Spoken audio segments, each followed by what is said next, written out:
Hey guys, welcome to the show. I hope you're having a great day. I'm excited about my afternoon? I don't know what it is, but I'm happy. And so anyways, let's start with a freestyle. Here we go. Now I haven't fell asleep yet, and that's okay. I gotta dream out loud and I run this way. Gotta look like it's only what the nighttime be. We're already going for the elections and I cannot see everything that I could ever understand what I go. If I couldn't make it back and now I'm feeling I know. You got the NFL, people getting knocked out cold. I'm not really sure what's going on if I don't know. What am I doing if I'm not Clayton Clark? And I'm always passing the ball and I see in the arc. But now AJ Wilson scoring so many points, I never see what I was doing. Now I'm running this joint. Gotta tell you where I came back for the time and why I rap rhymes, why I fit it, define my rhyme, wondering why, what am I doing? Now I gotta hustle and I feel that I ruin my situations I'm choosing, but still I be everything's disorganized in my room, G, cause my little girl's going crazy and that's okay. And I'm trying to get ready for this conference, hey, but that's my light and that's my dream, and that's the reason I freestyle and scream out loud. Like right now I'm feeling like I'm elegant. Sometimes I'm saying that I'll never get it. Ooh, yeah, here I go now. What am I saying if I'm running it down? Profound, lyrically bound upon the ground. Then I gotta say it forever and right now. Then I know it's everything that I can say. Then I gotta stop, then I run this way. Right. Are you looking for a different kind of podcast? How about informative and clean? It will make you laugh. Scout and Trey, yeah, that's what we do. We got a little funny thing, keeping it true. Hey, we take your topics and all your ideas and bring in a guest and we answer them there. Then we make a freestyle rap and do it for you. Yeah, that's what we do. Yeah, that's what we do. Yep, flows for you, flows for you. This is what we do now. This is what we do. Say it flows for you, flows for you. This is what we do now. This is what we do. Say it flows for you, flows for you. This is what we do now. This is what we do. Say it flows for you, flows for you. Well, hello. How are you today? Share now. Oh, I lost you. Are you still there, Krista? All right, there you go. Yeah, I'm here. Yeah. Sorry. Hi, Krista. How are you doing today? I'm doing great. How are you? I am awake. That is my freestyle intro. I didn't think I told you I was going to do that, so that was funny to see your face. You're like, oh, wait. he didn't warn me he was a rapper. Okay. Okay.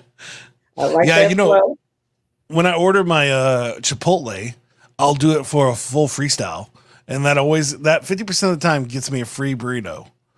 Really? Yeah, because in most situations they're just not ready for a big white guy to order his food rapping.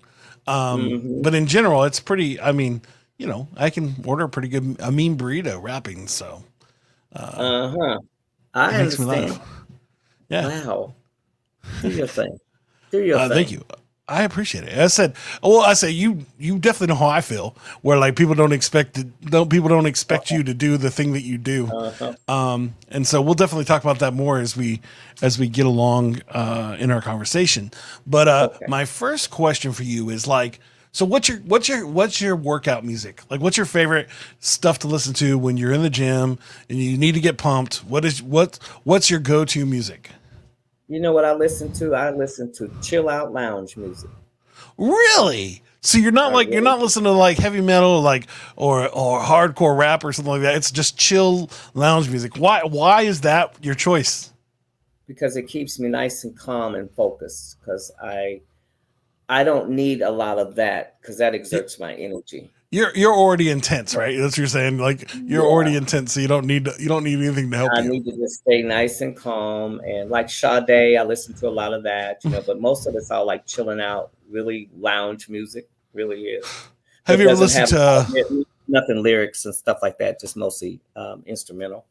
Have you ever listened to lo-fi at all? No, lo-fi. Lo-fi is like literally what I was just playing. So like lo-fi is this. Okay. It's like hip hop beats, but they're not really hip hop beats. They're kind of like just kind of there. Yeah. See, I'm about that. That's nice. That's what I. And when I'm focusing, that's like my go-to music. Now the problem with this is that I will lose my focus because then I'll be like, "That's an ill beat. I'm going to rap to it." So then I just there in freestyle for like 10 hours just listening to that. Mhm. But again, that's where I'm probably, when I get in my zone the most is when I'm doing that. So like people will Yeah. be like, "Oh, you're in the car rapping to yourself." Yeah, because that's what gets my brain working the most efficiently.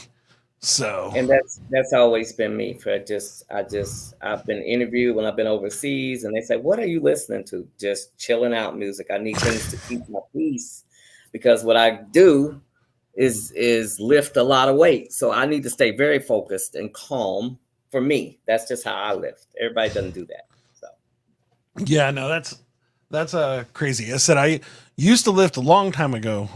yeah. When but definitely now I barely can like lift a couch.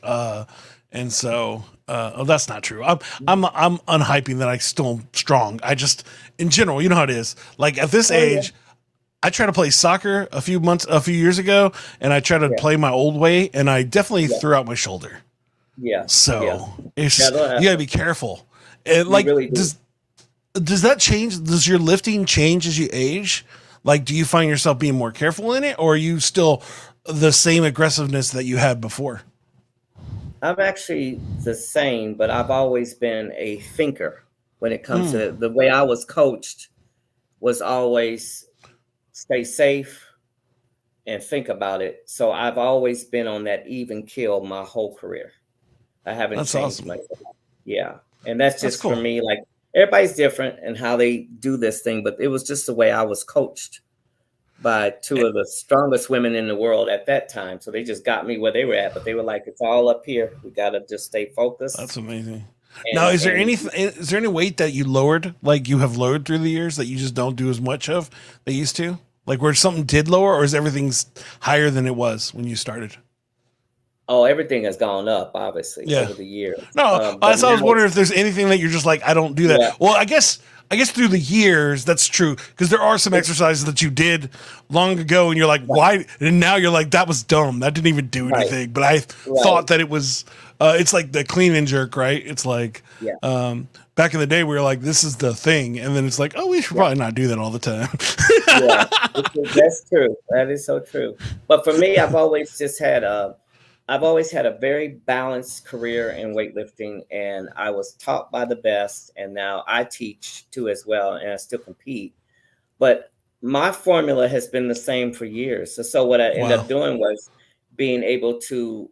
I've accomplished all of my goals in powerlifting. So now I lift in my age class more, but I still so those records that I still have, they just sitting there. I'm not trying to do nothing more like that because what's the use? I've already accomplished all that. So I yeah, just do it because I love it. And I really do. I love what I do. I've been loving this for a long time. and there's no reason to totally push yourself at the point at that point because it's like if you It's do why. make the max and the next thing you know you did pull something and then you get Yeah. to not do the thing that you love to do. And as you um get older, it's a little bit longer recuperation time. Your recovery oh, time is a lot longer. So you be really smart about it as you're going along and you're doing fine, you're maintaining, but you got to be real careful. That's what that's I always cool. tell you. And that's just been my experience too. Just nice and easy.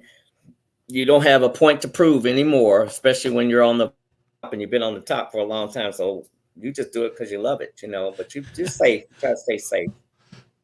Do you I was gonna say, yeah, no, that's cool. I think like do you did you does all the people age with you, or do you seem like a lot of people fall off at some point It when it comes to depends the because competitions?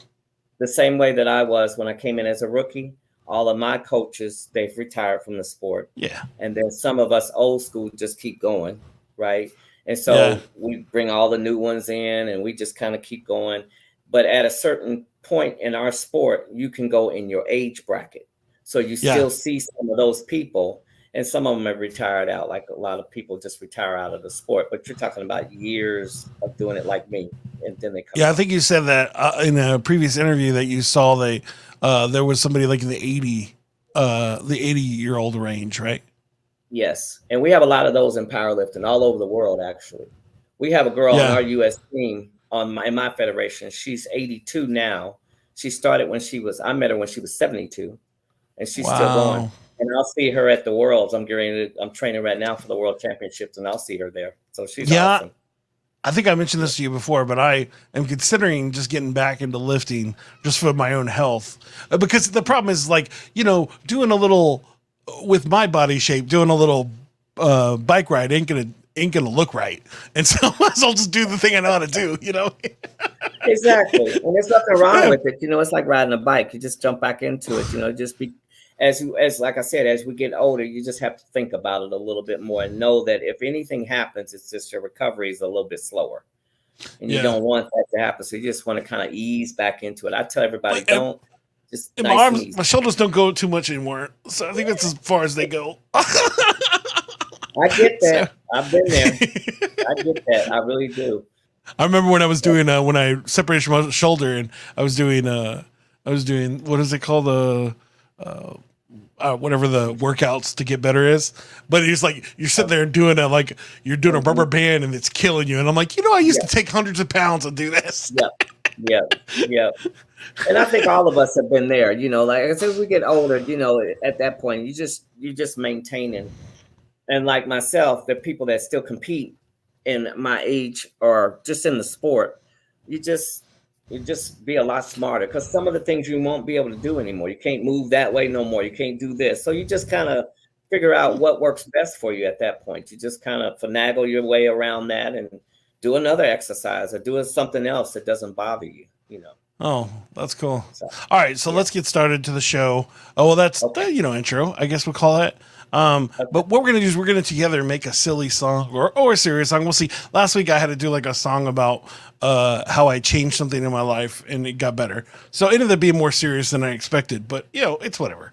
I've also done songs about donuts. So it's whatever we decide. Okay. So when we think about a song, what we're gonna do is think, what's the big idea? What's the thing that's going to inspire the song? So we're just going to talk out some ideas. So what could this song be about? Any ideas? Lifting weights, about bananas, a song about muscle stretching. I'm not doing a song about muscle stretching. I'm just being funny. Any ideas? About a type of song for like weightlifting? No, I'm going to make up a song at the end of the show. And I'm going to do it live. And so me and you are going to come up with the topic, the chorus, and pick a beat for it. So that's what we're going to do. And then I'm going to ask you questions as we do that. So what do you think? What would you like me to do a silly song about? Anything. Silly song. Let's see. Well, I you know what? It does have to do with weightlifting. And it is funny. Okay. We call it the SpongeBobs. Okay. The guys who walk around that are all nice and big, and they got these little twiglet legs. Yeah. We call them SpongeBobs. Yeah. That could be a funny song to talk about, because you see that a lot, and it is just a funny thing to see. When these guys is so around. They got all this. They just look. They have no legs. They just on twigs, and they think they look good too. And that's not your problem. You don't have problems. You have right. Right. But that's a funny. That's a funny. No, that's something funny we could sing about, because I laughed because when I was lifting, that's easily my strongest parts are my legs and my calves and all that stuff, because I'm short, right? So it's like, so that's why my deadlift and everything was real strong, because I had a very small. I didn't have to go as high as everybody else, right? So, and so when my stance was where I would do the full. The legs would go on each side of the weight. That's how far I could get my legs out. So then I wouldn't have to go as far. Right. Exactly. That's true. And so you're talking about when you were doing your squatting or your deadlifting? Deadlifts. Yeah. So you're a sumo stance. That's what I do. Super sumo stance. Yeah. Sumo, or you have conventional. So it's. And then I did the switch grip too. You have to. Actually, that's a rule in our sport. You have to do that.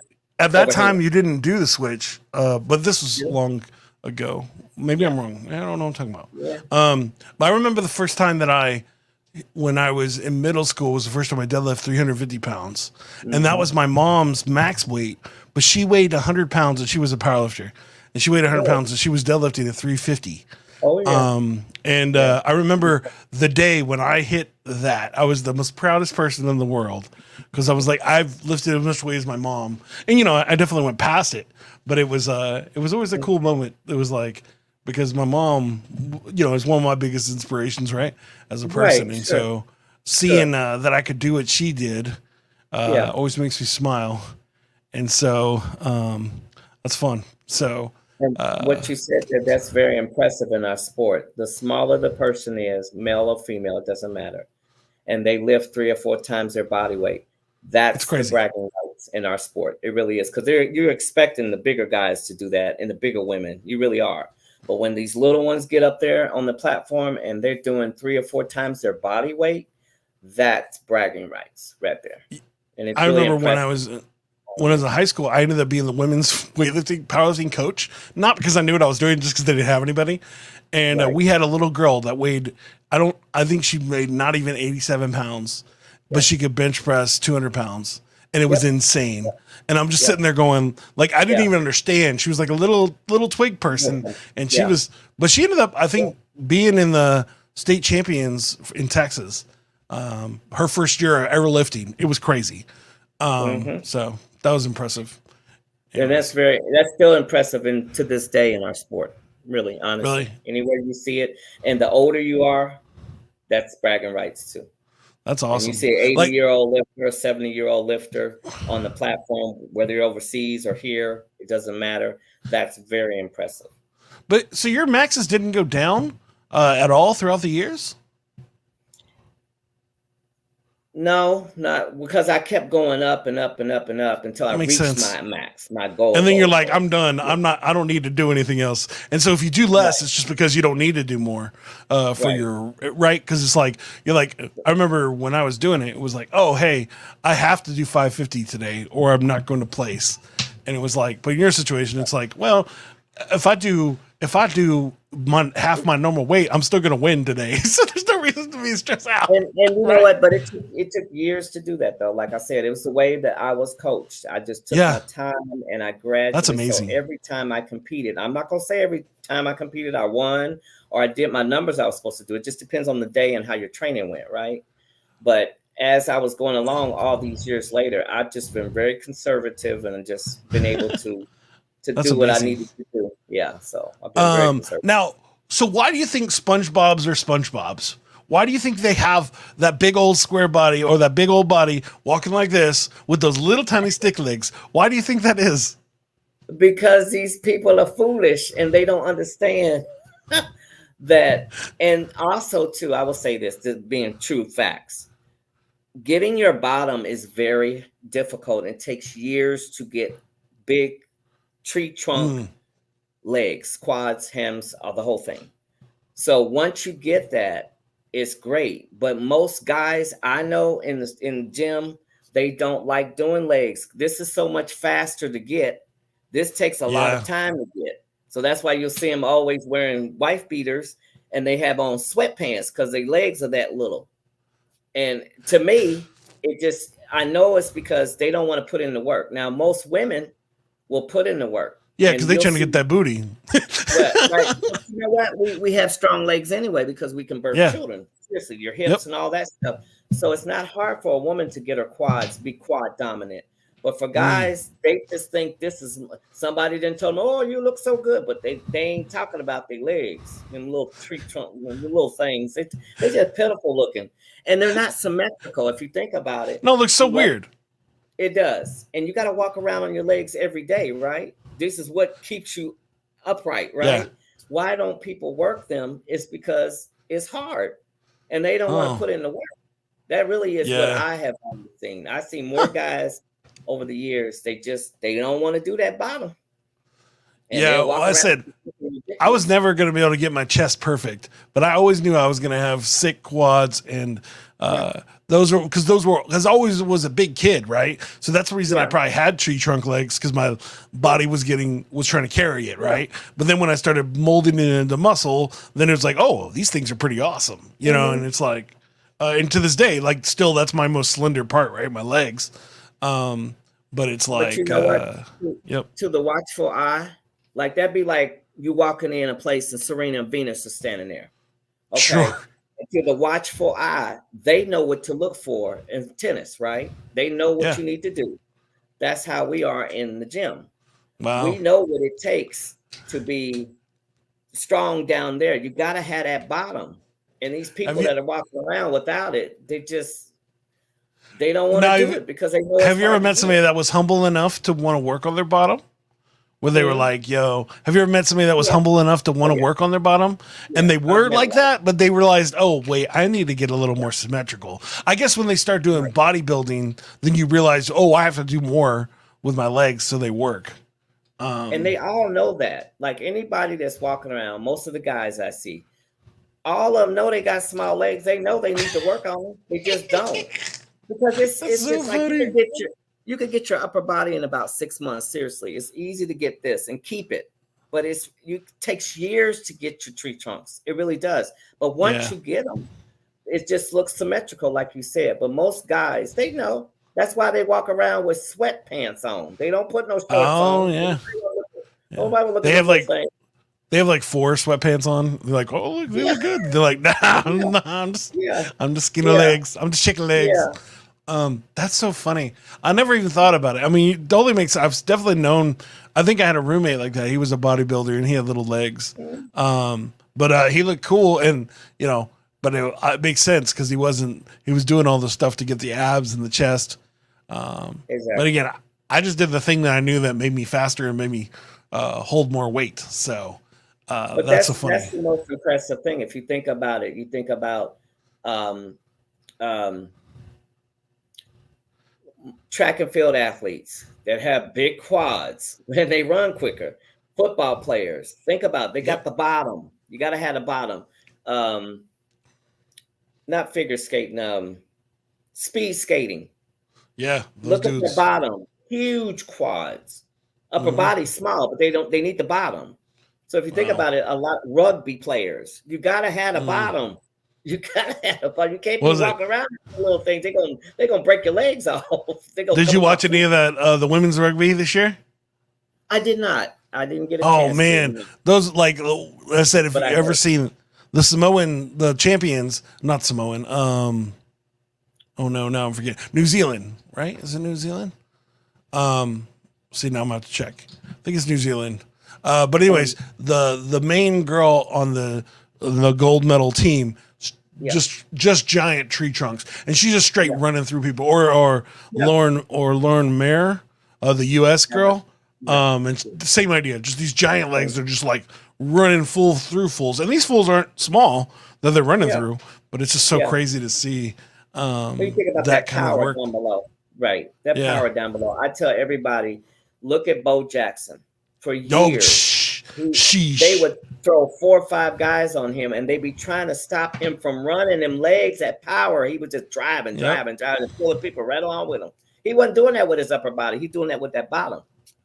Yeah, no, that it's totally very makes important sense. in a lot of sports. It really is, and a lot of people don't. These amateurs that are running around in the gym, they're not doing nothing.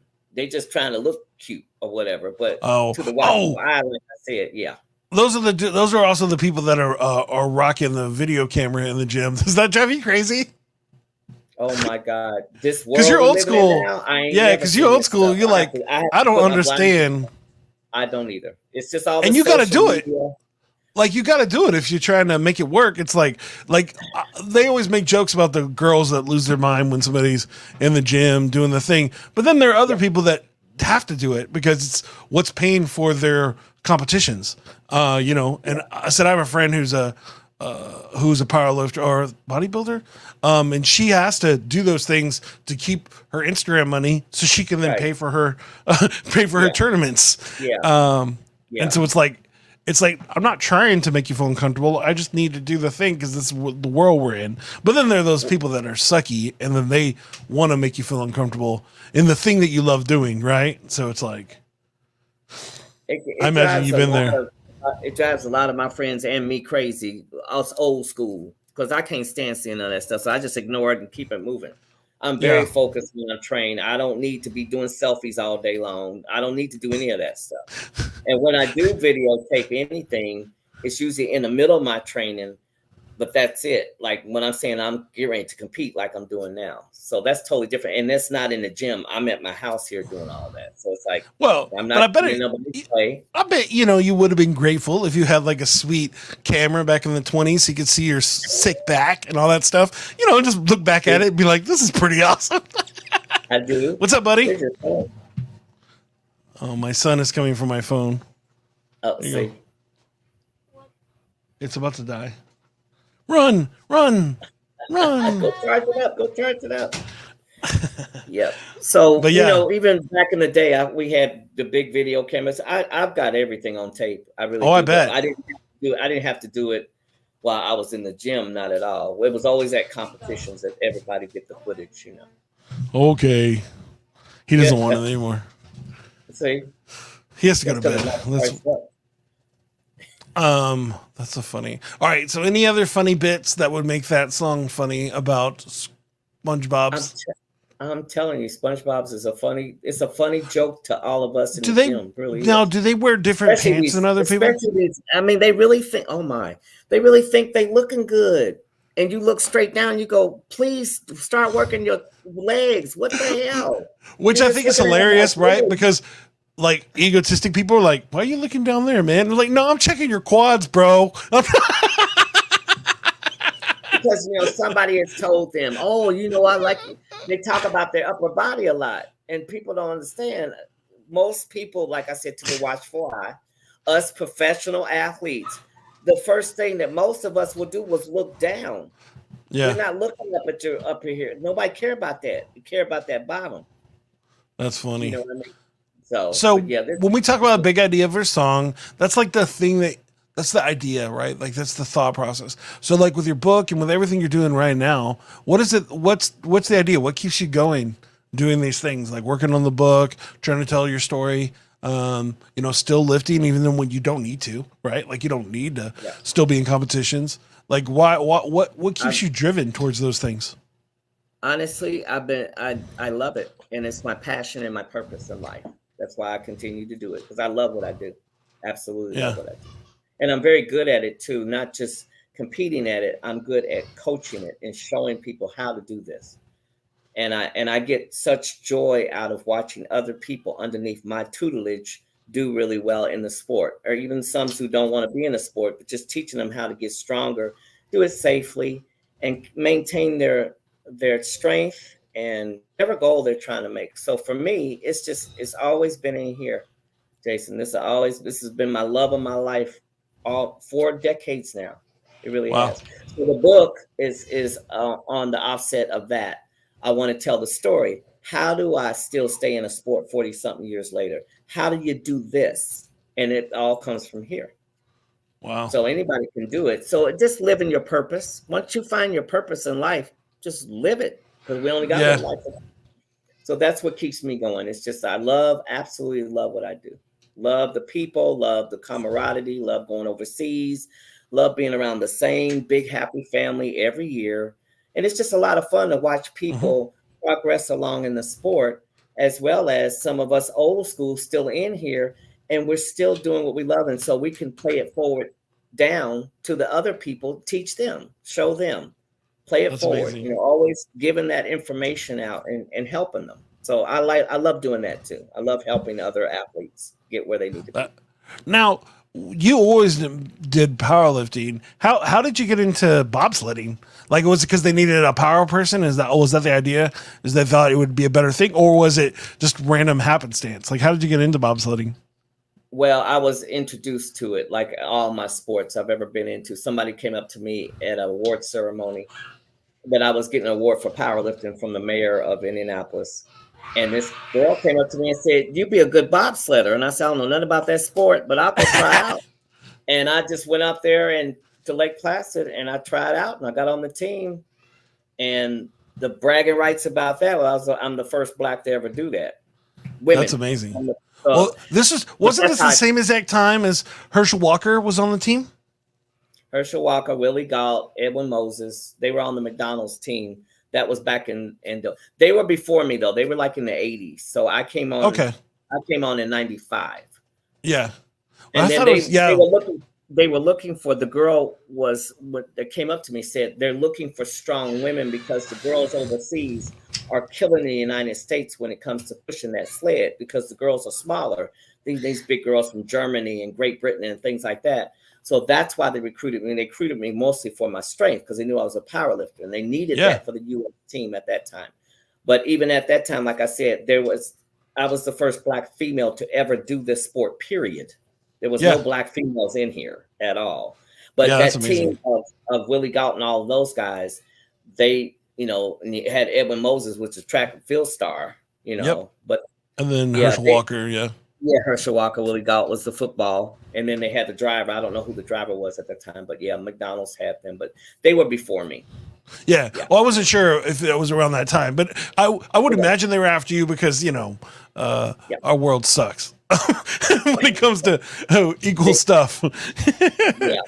Yeah. And it was experience in trying to do them both. It was very challenging. And I think I heard you say this before, and it's still this. I bet the racism was not awesome in that situation, because that's a very white, white sport. Still is.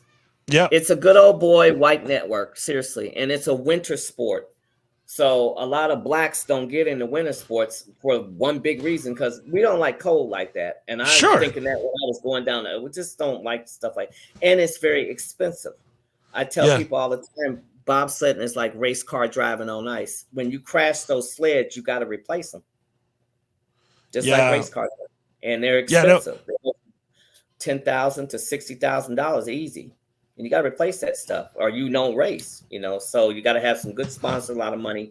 So that's why predominantly for winter sports, it's not a lot of Blacks ever have been in a lot of winter sports. Now, summer's fine, but winter is more expensive. And in my book, I talk about that. That's the first time I've ever experienced racism in my life of being an athlete. And it was when I was in bobsled. Yeah, no, I totally imagine it. As I said, I've followed bobsled for a long time. It was probably inspired by Cool Running, which I know is not a true story. Like, it's a true story, but not even close to what the story is. So, it's actually a true story. I used to hang out with all those guys that were the original. All those dudes were military guys and not track stars. Like they were all all military guys, and so. But the track stars makes way better story, and but it's fine. And at that time, when they were making movies, they weren't trying to follow the true. They were just trying to make sure it was a good movie.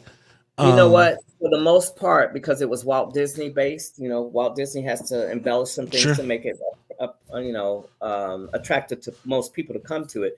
But the story itself, you're right. They were not running in track and field and messed up, and then they got in a bobsled. That's true. But the most of that whole story was very factual. Well, that's cool. That's exactly what in Calgary, that track is definitely there. We raced on that track. So a lot of the movie was very factual. That actually does happen like that. You do that, you train like that, you do that, you get on the ice, you learn all those things, you crash, all that stuff is factual. So that can happen. That's cool. And then you say you got to hang out with him before, so that's pretty sweet. I hung out with the one that Malik Oba. The one that came back? The one that he played. His real name is Devin Harris in person. The one that has the bald head in there. Yeah. He kept telling, that's the one that actually came back coaching, right? That tried to get the team back together in the 2000s, right? There was one of the original guys came back as a coach. It might have been Winston. That was the driver. Winston was the driver. Remember. I don't know you, but yeah. Anyways, but I used to hang out with him because we used to be on the same tour that the guys. Oh, cool. And I kind of got with Devin and hang out with him for a bit, and it was good to have some of my own, around me. And that was very nice. Well, again, I imagine you didn't have many choices. That situation. So we kind of gravitated to each other, and we had a good time.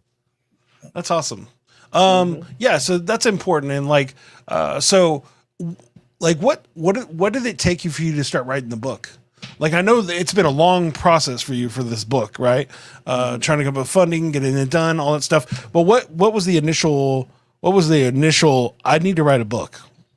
I mean, you have an awesome story. It makes sense. But what was the thing that made you go, I should write a book? You know what everybody kept telling me? for years. They kept saying, Krista, you need to write a book. You need to write a book on your story. You need to write a book. You need to write. And I just kept saying to myself, I didn't have time at that time because I'm trying to concentrate and focus on my sports and go up and up and up and Yeah. up, right?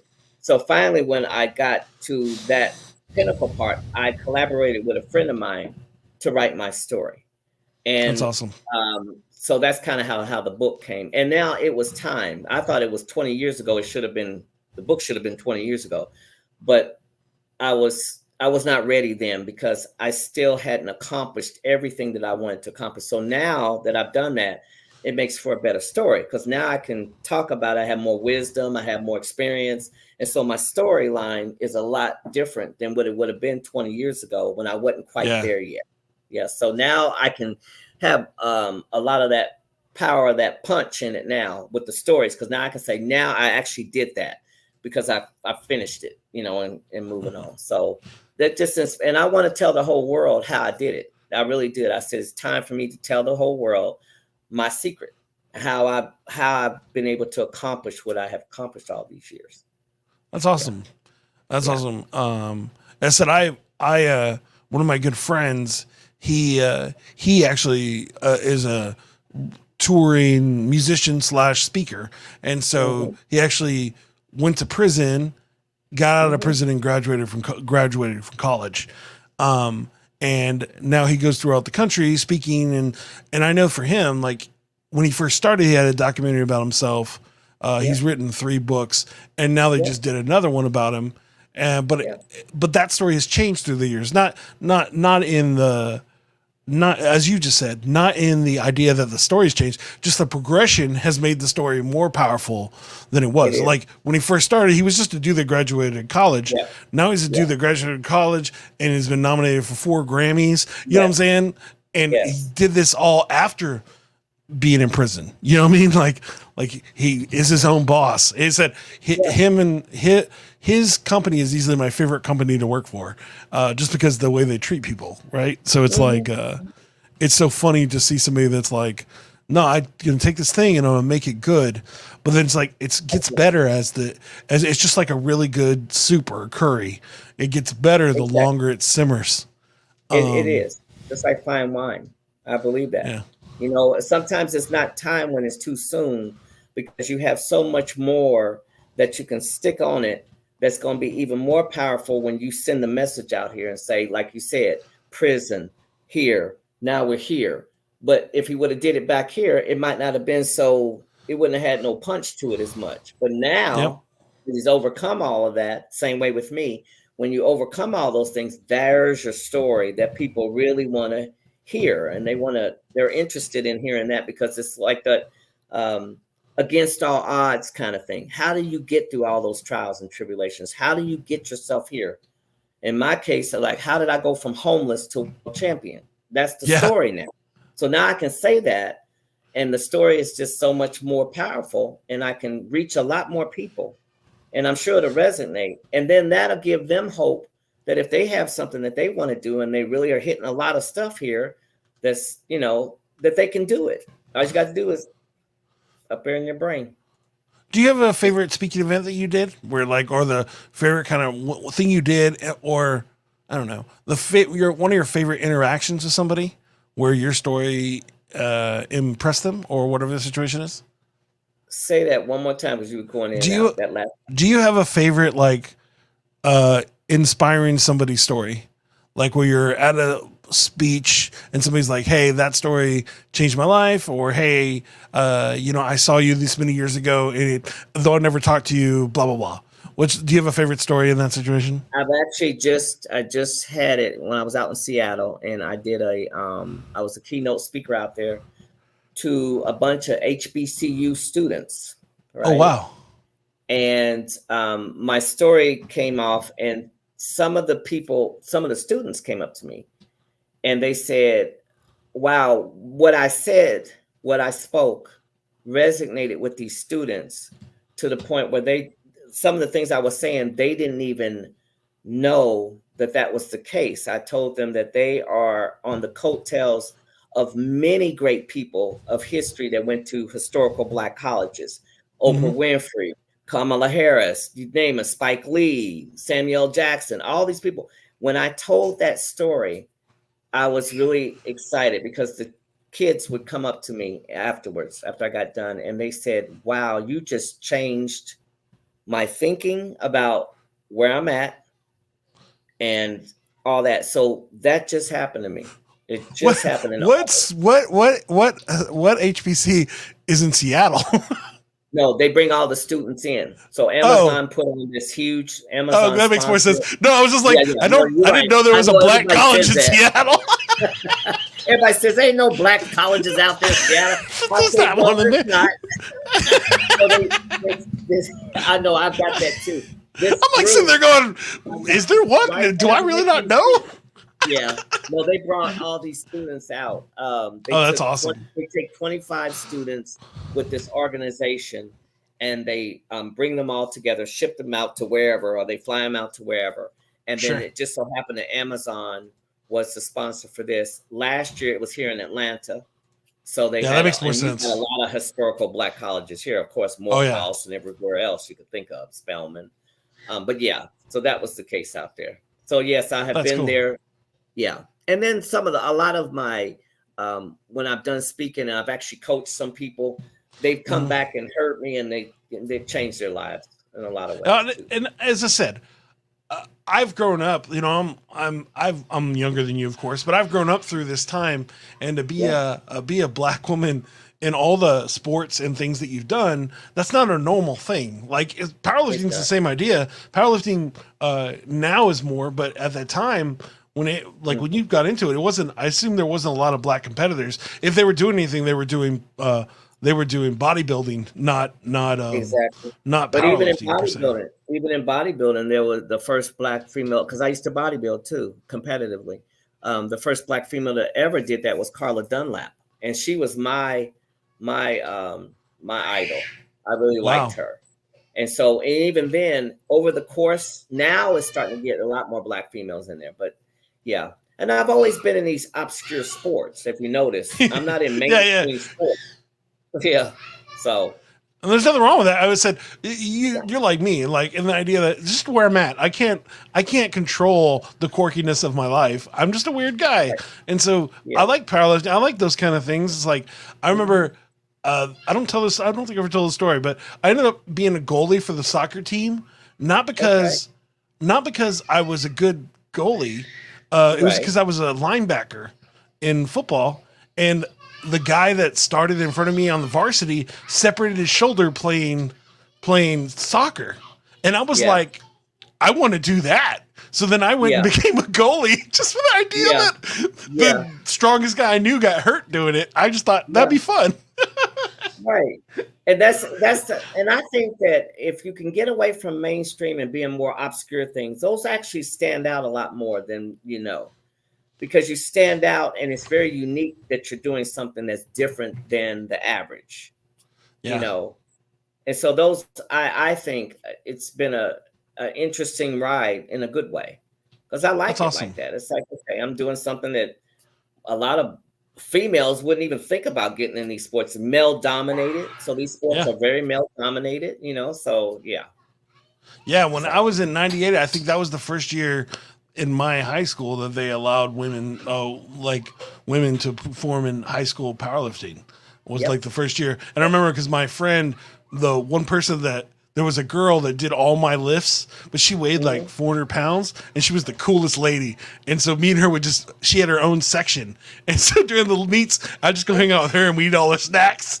But she had the same max as me for my deadlift. It was like, but I weighed 200 pounds, but it still was sick. And you know where it's most popular at for females?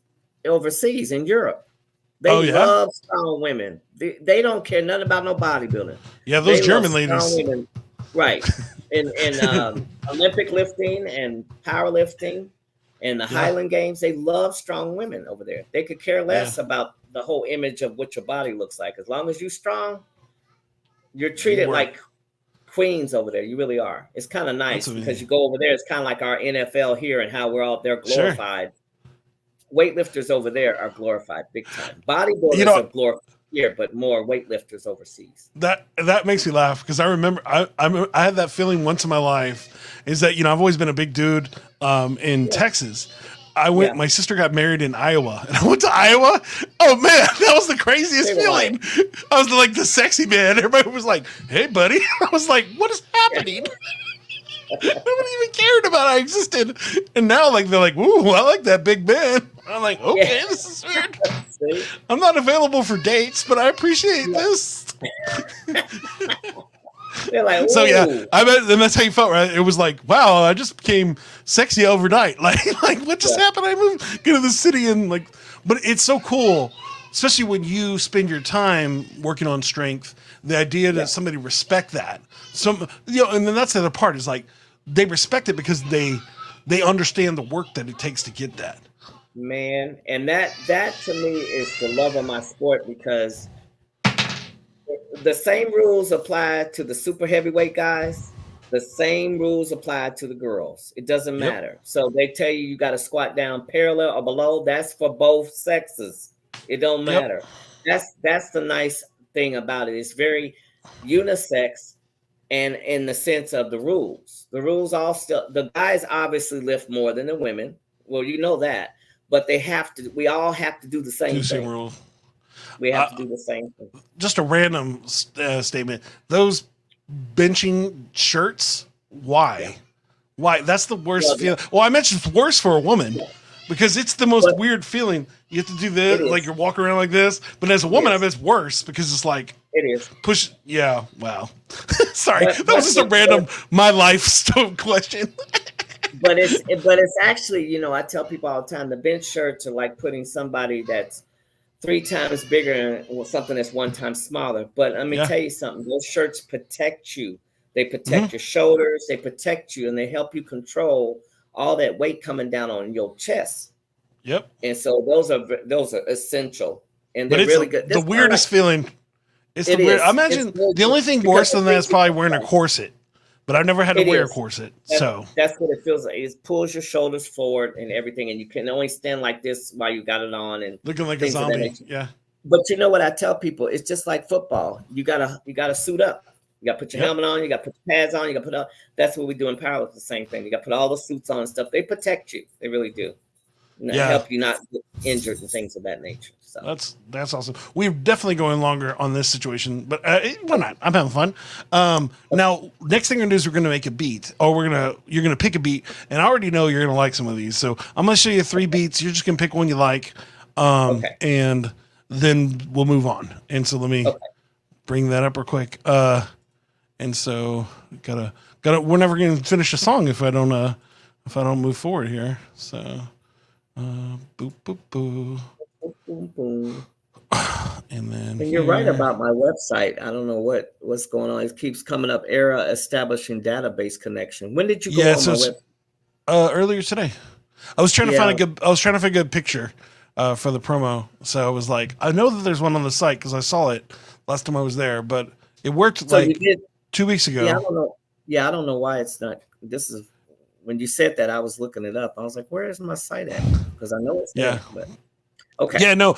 Well, and I said that's why I asked you earlier. I was like, if you're doing your thing still, then obviously you should know that your website's not working because that's how you get your stuff. So. All right, because I just went on there the other day and it was fine. So, like you said, I'm glad you told me because I don't know why it's not up right now. But well, I said I try to do some research, though I like it to be like very free flowing because it works for what I do, which is making up songs. But at the same time, I want to appreciate that somebody's spending time with me, and so I want to make sure that I am looking into that stuff. And again, I was looking for a good picture, so that was really I've ended up with a beach picture that looked pretty cool, so it worked out. And I was gonna scrape it from another podcast you did because they have that really cool professional one where you're like in the suit jacket. I was like, I want that picture. That was a dope one. I could send you all too. Oh, you're good. You were busy. It's fine. I was doing but we figured it out. So, all right. So here we go. I got some beat options for you. And I want you to pick. Would you like me to tell you some names of these, or do you just want me to press the button and you figure it out? What do you think? Press the button. You can All press the right. button. So here's our first option. Some of these might take a second to prep. So, and again, if you don't hear it, well, nothing's happening yet. So once it starts, though, if you don't hear anything, tell me. Oh, you're not gonna hear anything because I haven't shared it yet. Okay. That's okay. Can you hear that? Yeah.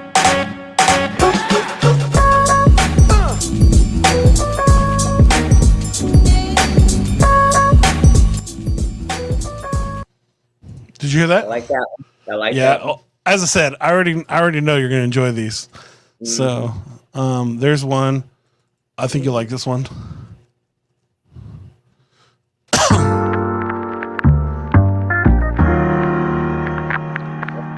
I might get it in my mouth, Joe. I'm trying to sing.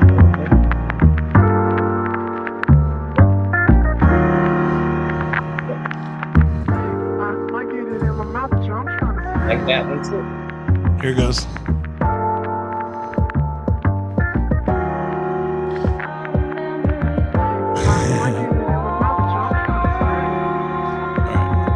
And thanks again to my buddy Joe November for letting me use these beats.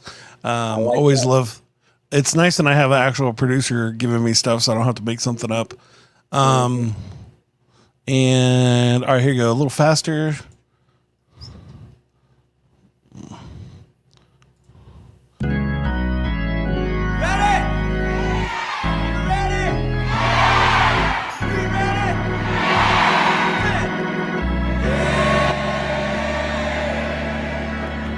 Everybody say yeah. Oh, we're gonna keep it rolling, baby. I want everybody shaking. If you want to stand up, shake it in your seat. It's your thing. I can't tell you who to sell it to, but I'll buy it. Let the beat rock.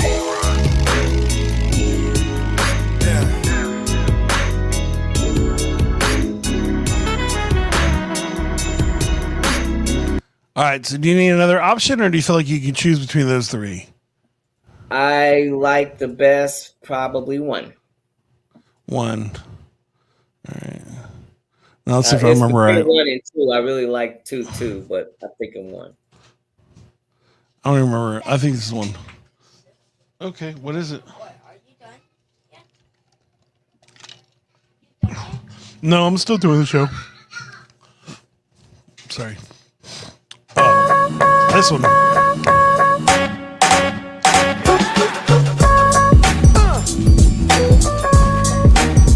I think that's the best one for SpongeBob's. I do What? too. Yeah, that's Was right. that one, or do you like that one, No. or there's another one? That was fine too. I think that was 2. That's fine. But you're right about the SpongeBob. I think that would go better with that. Yeah. All right. So that one, or let me go back to the other one. Do the first there's one this one one. more time, because that was the second one, I believe. 'Cause they had a little. That first one was a little bit more slower. Yeah. Let's You're do right. two. Which one? Let's do the second one, the one before that one. Oh yeah, the one I The one thought that was has the a right little one, bit but I more- was wrong. Yeah, that one. Okay, sounds good. All right.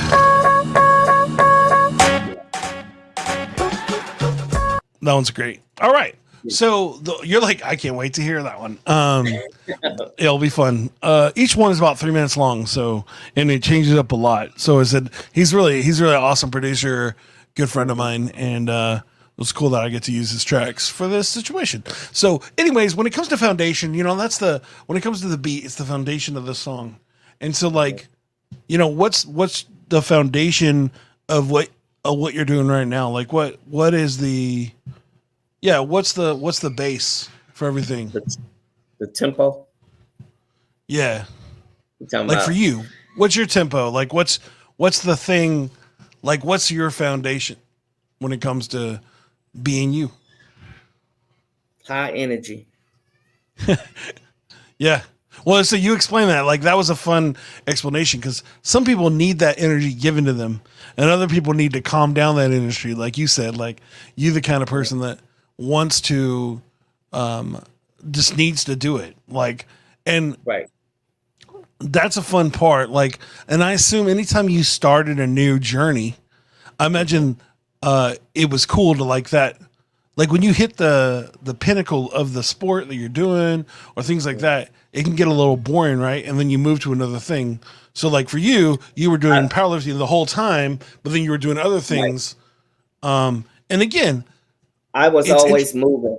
Yeah, I yeah. always, but when I accomplished that goal, I always set myself another goal. So I always had something to look forward to every time. So I was constantly always just moving. So I needed that energy to keep and that focus and just that whole vision. I've always had that vision. That's what's kept me moving all these years later. It's always I've had a vision a little bit further, a little bit further, a little bit further, a little bit better. I'll do that a little bit more. But I take little steps like that. But that's always been my foundation is the vision. I've always had the vision to keep moving that way. Yeah. Now, I have a random question. Are you a grandma? Are you any of that? Or are you just like, are you a Talking about grandma my at all? age? Talking No, about my no. age? Like, do you have grandchildren? No, no. I No, don't no, have no really. Oh wow. So, but was that on purpose? Like, did you make a decision that you were like, I'm gonna focus on my thing and not do That's family it. stuff? That's Oh it. no, And and I I just got assume in that, that but I state of did. mind, and I absolutely love my freedom. So I'm glad I didn't have no children because I would not be able to travel and go everywhere I've done everything I've done if I had children. I but I do love the idea of a powerlifting gram. Like, Yeah, that's true. I see a lot of those. I see a lot of those. Yeah, I and do. you know, But you know it's what? funny I never because thought about it. I never thought about it much, really. Seriously. I just kind of always had my focus on just moving. And once I got into these sports, that was my main focus. So I yeah, wasn't even, it wasn't a thought for me. It's like I wasn't thinking, oh, I want to get married, have children, have the white picket fence. No, no, no. Because my vision was going this way. So I really didn't yeah, think about it. You know, I really didn't. It wasn't a thought in my mind. It wasn't a predominant thought. I So, totally but yes, understand it that. is kind of cool. There's a lot of grandpas and grandmas that are powerlifting. There really are. Well, A lot of mothers that have children at home and the whole family thing. You see a lot Well, of it's that. like for me, I didn't actually get married until I was like 38. So Hmm. I had spent my whole life wanting to be a rapper and like Yeah, with that general focus. And in general, my entire life, I was poor as humanly possible because I was doing just jobs just enough so I could pay for the next album and go to yeah, the next tour. And like you're yeah, paying when you're doing those things, you're paying for yourself. So I understand the dedication it takes to be a champion. yeah, People don't like I think about like again, I think about my friends who are very successful. Most yeah, of them have made a decision not to go with children yeah. because they knew it was a sacrifice they made to be at the top of their game. Right. And for me, honestly, it was I was never gonna get the top of my game. I was Hmm. like all I ever wanted to be in my entire life was a dad. So that was Hmm. important to me. Like that was Right. I didn't have one and I wanted to be one. And so Right. the idea that I get to do that is awesome. But again, I have Yeah. so many friends that are successful and I understand like people don't realize those sacrifices they make, right? Like they're like, "Oh, they're so awesome." And it's like, "Yeah, they are awesome." But Hmm. they're not doing things they're not doing the things you're doing because they're trying to get to that pinnacle. They're trying to get that Hmm. high point. And I mean, Hmm. there is a part of it that hurts, right? But at the same time, it's like, Hmm. I just want to be the best at the thing I do. And again, it's not Hmm. fair, right? Hmm. To But try to split those things, right? Like I always see those dudes that are musicians that are like, I don't want to be away from my kid, hmm. but or like everybody talk about how COVID was a blessing. All my like super successful friends were like, Hmm. yeah, that was great. It was the first time in 10 years that I got to spend time with my kids. They can spend time. Yeah, yeah. And so well, that's cool. Hmm. So it really never really a focus for you. You were just like, I just want to do this thing and be awesome at it. That's And like amazing. I said, I didn't even think about it much. I really didn't. It wasn't one of my thoughts. I was kind of like on autopilot my whole life now so far. I Wow, just been that's amazing. just going in that direction. Um, and a lot of people, like you said, there's a lot of sacrifice when you're trying to, especially being a professional athlete of Yeah. any sport. I don't care what sport you're in. That is a lot of sacrifice, a lot of dedication, a lot of time, a lot of energy, and a lot of focus. And you got to get it all structured. You got to have a plan. And so this all takes time. And so, like, I feel like if at the end, it's well worth it to me That's because amazing. now I'm able to to give back, and that was my whole thing, to be able to give back and share it with everybody. You get to be Mr. Miyagi. I do. Wax on, wax off. Yeah. Wax on, wax off. Let's do this. Exactly. And I think it's for some people, for me, that's just very gratifying for me to see other people just be able to flourish and grow from me showing them certain things that helped me along the way. Yeah. That's what I said. It's funny for me. Like, I've wanted to be a rapper my whole life, and then I said, "Hey, I'm just gonna spend time with family. I want to do this thing." And then I kind of stopped. I didn't stop dreaming, but I just stopped it as a focused. But then everything kind of transitioned into back to me doing music, and now I get to teach kids how to rap, and it's the best feeling. Yeah. Like seeing people get better at a thing, and if they become better than you, that's awesome. It's like I always say, I was just always a local rapper, but I always tried really hard. But I feel, I still did I don't regret anything that I did now. And I got to do a lot of amazing stuff. I rapped in front of 10,000 people. I've got to do that stuff, so I don't regret it. And it's like, it sounds like the same idea you. There's no part of you that's like, I wish I would have done this, or I wish I'd done that. You're like, no, I'm happy with all the things I did. And you said something that is very, just piggybacking off of what you said. It is so gratifying to see other people, kids, just really you teaching them, you're showing them, and that's all the reward I need. When you see you get that back, and there's no amount of money that you can put on that, and I like that. I like to be able to feel that at the end of the day. I feel like a little proud peacock, it's like, I trained that one and I trained that one, and look how well they're doing. And a lot of that too comes with life lessons, being an athlete and being able to push it forward. That's life lessons that you're teaching these people too, how to live life. That's amazing. And again, I imagine that was learning all that stuff on your own was not the easiest either. Like doing this thing, putting yourself in weird places, imagine being in a very cold environment in a different country in your 20s was not awesome, but I bet it was cool at sometimes. And then other times you're like, this is still scary. Yeah, it is. Especially bobsled. Well, you can die in bobsled faster than you can powerlifting, but for real. And like, it's one of those things. And I imagine as a powerlifter being like the mindset of being total control of everything that happens to you in powerlifting, and then in bobsledding, once you jump into that bobsled, you're no longer in control. You're really not. You're behind your driver, and your driver got to get you where you got to go. And I bet that was an interesting feeling to learn to get used to. Being in the back, it did. Yeah, no, because you're like what? And what you call it is a great example in Cool Runnings, where like their whole thing breaks, right? And it's like, I imagine that's an actual thing that happens. And you're sitting in the back and you have nothing. And the worst part is you're in the back. That means you're the first one that's going to fly.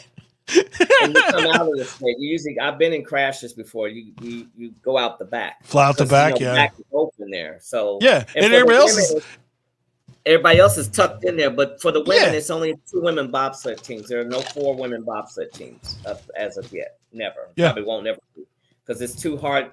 It's crashing the 4-man is an 800-pound sled versus a 400-pound sled. It's a whole different ball with women being on that one. But but you do have control of one thing. The brakeman is the one who stops the whole sled at the end. So you need the brakeman back there. So it's like what's that one? What's the one where it's the skeleton, right? Oh man. I bet watching that you were just like, nope, that's not my thing. You know what? No protection. They started skeleton when I first got on the bobsled team. That wasn't even a sport then. They started in the early 90s. They started that. Wow. So that's cool. Doing that head first. No, luge was always in there, but the skeleton, no, I'm good. That's crazy. I would at least have something around me. No, don't get me wrong. It's fun to watch, but I'm not trying to do it. I remember when they first introduced that. It wasn't a sport in the winter for a while. That's so cool. For a long time, but skeleton ain't no joke. Going head first, nah, I'm good. Now, how long did you end up doing bobsled? Like, I imagine a long time. I did it from 95 to the 2002 and the Olympics and the trials. That's amazing. And then I retired. That Yeah. that's a. I mean, with Olympics, like that's a very long, like a long career to work on Olympic stuff. Like in most situations, somebody would have stopped. So what And kept you you know what? like? A lot of people don't know this, but women weren't even in the Olympics until the end of 1999. Wow. It wasn't even an Olympic sport for women. We were on the Yeah. track and we were going along and we were racing with the guys But it wasn't on the Olympic same sport. ice, but it was not inducted into the Olympics ever until the end of 99 going for the 2002. Wow. So, So that's the yeah, reason you stuck at it, because you were like, I'm going to try my hardest to get in this situation, right? Was that the idea? Well, not really, because that wasn't my goal. Like not to get into the sport because it could be an Olympic sport. No, that really wasn't it. I was You just enjoyed it. Yeah, well, it was okay. It was okay. I learned a lot, and I have It to makes say for that it makes for a great story. it makes for a good story. It would be the people main think focus of your bobsled- movie. right? Huh?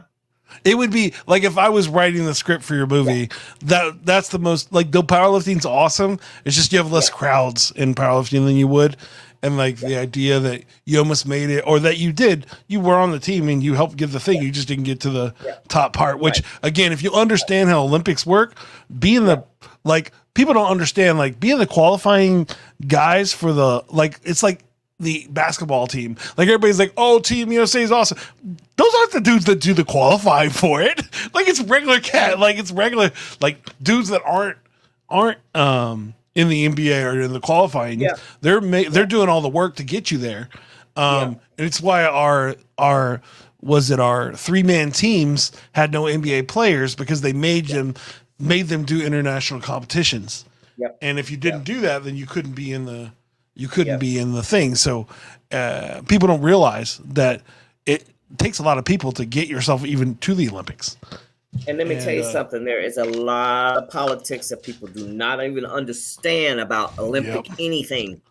It is, the athletes go through a lot of hell. I'm just telling you. The minute you get a check that say United States Olympic Committee on it, and they give it to you, even if it's a per diem or a stipend check, they think they own you. They think they own you. And I'm telling you, it's not. People think, oh, Olympics is so, boy, you go through a lot. I'm just saying, it's a lot of politics. Wow. A lot of politics. All right, so the last part of the thing is the chorus. The chorus is already made itself, right? You SpongeBob up in the gym. You SpongeBobbing again, something like that. Yeah, yeah. It's pretty easy. You handle that, because that's your area of expertise. I got you, now. but what I'm saying is, it tells the story on its own. I don't need to really. Normally, I'll walk it through to figure out a good chorus. That chorus has made itself. I don't have to fight. Yeah, it's really good. But in the same idea, the chorus is the thing you remember. And so, what is it that you want people to remember about you, about your story, about me? Wow. I have a. I know that's a hard question. It is, because I would like people to remember that I am one that absolutely have not ever given up on myself, period, in life, about anything. I'll always keep moving. I've always done that. And I would have to say, the biggest thing I would like people to understand about me or know about me, I'm very faith driven. I always have been my whole career. It's all about and then me. So for most, I would like to always know that I'm very balanced out my life, spiritually, mentally, and physically. I balance those three things out in my life, and that's where I'm at. And I think if you can get those three together, man, you live an amazing life. If you think about it, if you get all those three things in order, your mind, your body, and your spirit all together, then you have this, like you said, you start experiencing what makes you happy in life. You really do. That's amazing. Now, the other thing I just want to say, how does it in general make you feel when you're around people your age and you're just like, yep, when you're like in so much better shape than them? You know what I'm saying? You're just like, why you look so old and decrepit? Look at me. Look at these things. My gun show. Like, is there a part? Is there a part in your head? Because like, think about it. When we were young, like when you saw, well, I know you're not in your 60s yet, but when you saw a 60-year-old lady, especially the way people have aged these days, right? Like when I was. Like, I think about, like, Friday, not that it's a great example, but, like, the dad, right? I imagine that's what old people look like. And now I'm becoming one of those old people, and I'm like, I don't look like that. Like, that's not... Or Mr. Miyagi is a good example of that. Like, you look at Mr. Miyagi compared to Jackie Chan, who's the same age as older than he was, and look at Jackie Chan, he looks like a young man compared to Mr. Miyagi. And so it's just... Anyways. Us growing up, we used to think, growing up, I used to think 40 was really old. I really me did. too. But nowadays, the 40 is the young 30 now, and it just seems like it's going the opposite direction. So when I do hang out with people that are my age, and we have that conversation sometimes, they'll say that, but they're usually trying to get me to help them get themselves together. You know Which is awesome. Yeah. Yeah, and I like that. So most of the time, I don't judge people at all because I know that this has just been something I've loved to do all my life. Sure. And that's why I'm maintaining But when you were 20, I bet you weren't thinking you were going to be that jacked at 60. You know what? I honestly, I felt like this. I knew I was going to be a lifer at this. Because I've always been an athlete. I was an athlete in high school, track and field, golf. I've always been an athlete. So I could not see myself doing anything other than when I got to be an adult. That's funny. I saw this, but I just didn't know. I had no idea what sport because I was in track and field. That's where I wanted to do is go to the Olympics in track and field when I was in high school. That was my goal. And then I came out and I got introduced to all this other stuff, these obscure sports. And I was like, oh, let me try that. Let me try that. Let me try that. So I tried it. Yeah. Was decent at it. And I just kept with it. So that's so cool. Yeah, what was that? I was, as I said, what's her name? Lauren Murr. She was the rugby player in the U.S. and she became viral this season because she's a big old muscular girl. Yeah, and she was just making jokes. It was like, for some reason, guys don't want to talk about carbo loading and protein intake as a date time, but it's like, no, that's what I spend my life doing, so I can look like this. Yeah, that's it. And it's a lot of people don't understand this stuff don't come overnight. You got to work at this stuff year after year, over and over. It's a lot, it's work, but it's worth it because in the end, you're getting yourself in great shape. As you get older, that helps you. That helps you get yourself. You have a fall. These people have a fall and they break their hips and stuff. If you're stronger, you might be able to, alleviate that a little bit. Yeah, it has to go through muscles first before it breaks something. Yeah. So I just think if you can maintain it, it's great for you. It'll repay you back later on as you get older. It really will. That's awesome. Yeah. Well, awesome. So, where can people pre-order the book? And where do you want people to go check you out? Okay, so you can Google my name. I'm all over the internet. So you have to make sure you put Krista Ford powerlifting. If you put Krista Ford, you'll end up with like a random Krista Ford Hayes, which is not the same person. It's like a little white girl. That's true. That is. She plays lingerie football. Yeah, I know who you're talking about. Yeah, which I imagine if they had that around, you probably would have tried that too. Yeah, you know what? You've been knocking fools out. Right? That's true. I play flag football. So now that you were telling me about my website, I'm going to figure out what's going on with it. But you want to find me on all of my social medias under Powered by Krista. Okay. And then Krista, and then the website, www.poweredbykrista.com. And you can get a hold of Krista anyway. I know that for sure. Yeah. So. And then you can, and anybody wants to email me, you can email me at, do I need to tell you so you can write it down? No. I can put it in the comments. So it's just K Ford, the number 44 letter U at yahoo.com. That's the easiest way to find me. That's my email address. So it's K Ford 44, the number 44 letter U at yahoo.com. Awesome. And that's how you can pre-order. You can do the book that way, or find me on just email me on the internet.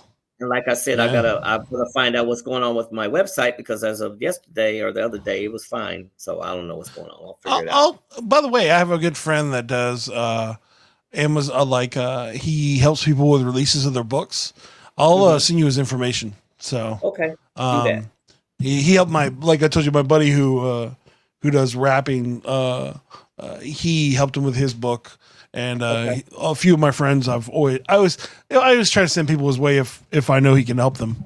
So, anyways. Okay. So I know you've been fighting for this, and so I know getting that book done is important. Like, the editing aside, I just had a friend who just is on his third volume of his books, and he just started like 2 years ago, and he just keeps on fighting, and I appreciate that. You know what?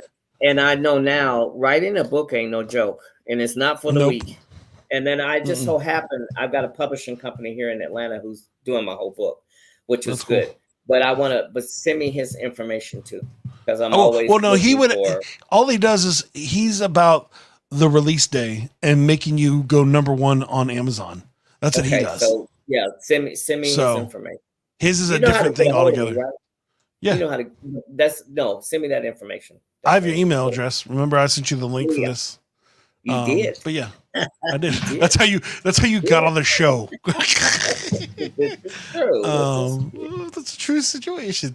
All right, so you ready for me to do this? I'm ready for you to spill it. Do that thing. All right, we'll see how it goes. I can't promise it's gonna be amazing, but I will try my hardest to make you laugh, and that's all I can promise. And so this is I said I laugh because people are like, how can I do this? It's because I've done this an hour every day for 30 years. Oh yeah. You know, it's the reason I'm good at it is because I've practiced it, not on purpose. It's just because something I love to do, and I just did it all the time. And so sound like me and you on the same page. Yep. Yeah. Exactly. Well, but you more jacked than me. I'm still I'm more. We still I'm done big things for a long period of time, and you get to be an expert at it. You know. You really do. But all right. Let's go. Let me start this beat here. Now, tell me if the levels. Can you hear my voice good over the beat, or is it too loud? No. Is that good? Yeah. Bring that down. The music down a little bit. All right. That's important. All right. Now? That's good. All right. Yeah.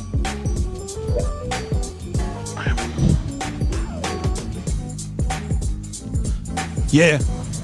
They everywhere I go now. SpongeBob's. Yeah, everywhere I go. I was chilling at the gym and cause I'm always trying to get bulked up, and I got my dope quads and my calves, yo. You got it back cause my deadlift's strong, bro. But then I'm sitting there at the gym, me and Krista just chilling out waiting, and then they show up in the yellow pants. I don't know what's going on, why they dance, where their legs at, why they stick figures. I don't understand what's going on here. But now you hear me, cause you know what they say. They might weigh 225, but hey, they legs weigh like 25 each, and I'm not really sure what's going on, how they walk, if they speak, will they twist their ankle, if they lift again, they bicep is as big as they head, but they calf looks like a toe, and I don't know what the heck is going on with that dude about to explode. Yeah, the SpongeBobs, they done lost their mind. Where's the starfish if I find, only if I can't break this time. What's those starfish on? Wait, those rhymes I said. Yeah. Let's see if I get the chorus right. Watch out for those SpongeBobs up in the gym. They got those little legs and they ain't getting in.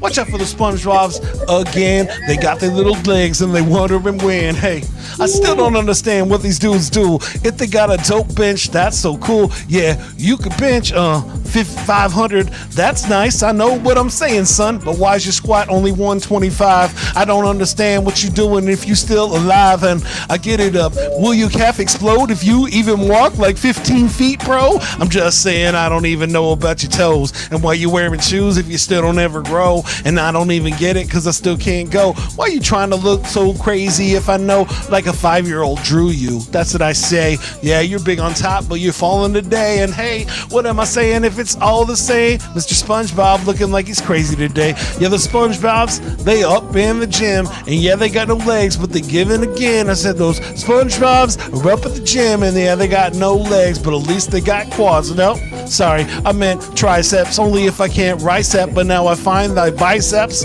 Yeah, your biceps are bigger than your calves. That's messed up, bro. You need to fall back. That's what I should have said.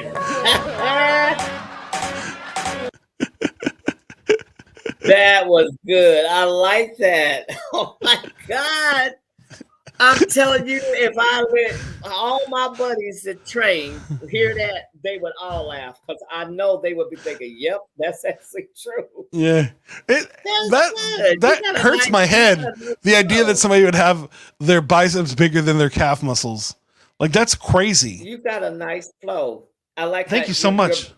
You think really fast like that. And most rappers have to. You got to just ad lib it and move. You don't even know how many rappers I've had on the show, and they've like, you do not make me freestyle, and I'm like, no, I'm good, bro. Like I understand. Like you could write really good and memorize it. Right. But trying to get your brain to like, when I teach people to freestyle, I explain you can already talk fast, right? Like when you're talking, you're already talking fast. So now you just need to make a rhyme at the end of each of your sentences. So then it's once you train yourself to do that, then really the speed is really just about how much your tongue can take in the situation. But again, I'm not saying that you're going to become a rapper all of a sudden, but in general, like it's funny how it works. But yeah, it's not an easy process. Like there are other people that do it very well, and I don't even think I'm the best freestyle in the world, right? But I'm good at what I do. I make people laugh. That's your brain power, how you flow it like that really easy. Yeah. Well, that's somebody like people who do scats and stuff like that, you know, when they're singing. And they can everybody can't do that. Nah, so, and it's as I said, awesome. I like that a lot. Thank you so much. I like that. Well, I said you gave me a hard topic because it's not, but luckily I understand the topic, which is funny because it's just like, I've seen that many a time. Little chicken legs. All the time. They brisket up top, but chicken legs on the bottom. Well, and so they did, but you can't tell them they not looking like they fly.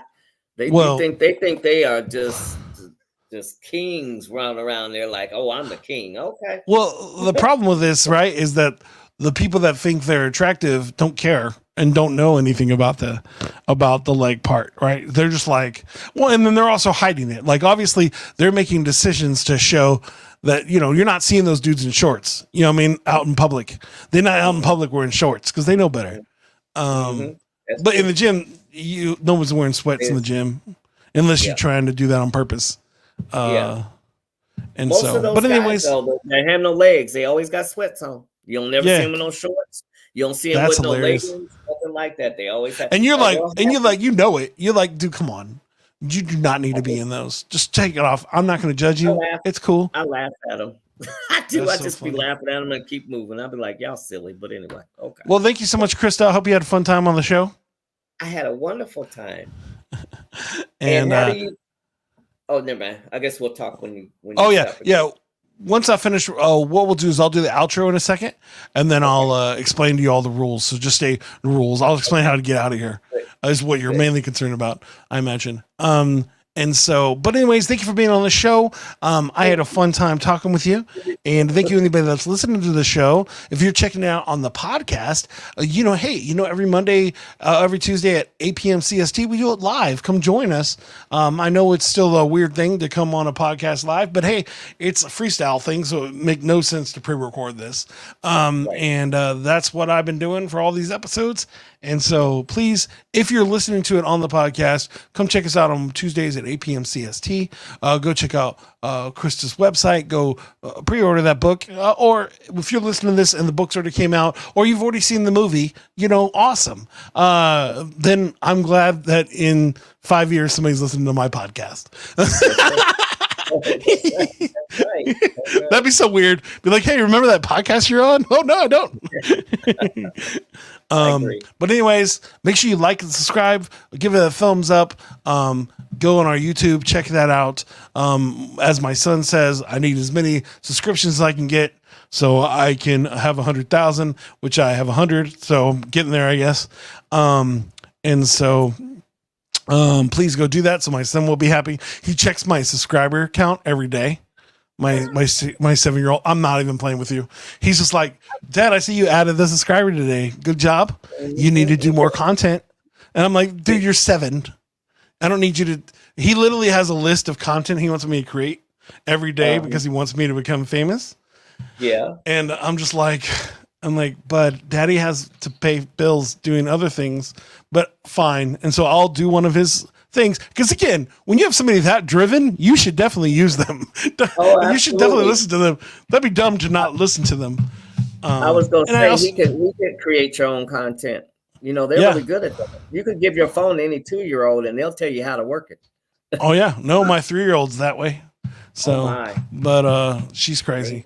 But anyways, thank you again for everybody checking out the show. I'll see you. Actually, with no show next week, I'm going to the Children's Music Network conference next week, and so I'm just going to focus on that instead of worry about the show. But I'll be back on the 27th, I think, is the next episode. That's not true. The 30th will be the next. Oh wait, sorry, my bad.